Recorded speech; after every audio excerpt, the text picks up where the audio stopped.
রাত আনুমানিক 12:30টার সময় বিজিবি কর্তৃক আমাদের জানানো হয়েছে যে 13 জন নাগরিককে পুশ ইন করা হয়েছে বাংলাদেশে। তো এদের তথ্য যাচাই বাছাইয়ের কাজটা চলমান আছে।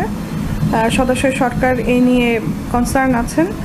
তথ্য যাচাই বাছাই অন্তে আমরা আসলে পরবর্তী আইনগত ব্যবস্থায় যাব যে তাদেরকে আমরা কোথায় রাখবো বা কী করা হবে। তারা এখনও বিজিবির আওতায় আছে। তারা তাদের কে নিয়ে তাদের তথ্য, তারা আলটিমেটলি কোথাকার নাগরিক, কোথায় তাদের জন্মস্থান, এই বিষয়গুলো আমরা তাদের কাছ থেকে প্রাপ্ত তথ্য এবং ডকুমেন্টসের ভিত্তিতে আমরা এগুলো যাচাই করছি। যাচাই অন্তে আসলে বলা যাবে যে তাদের বিষয়ে আইনগত পরবর্তী পদক্ষেপটা কী হবে।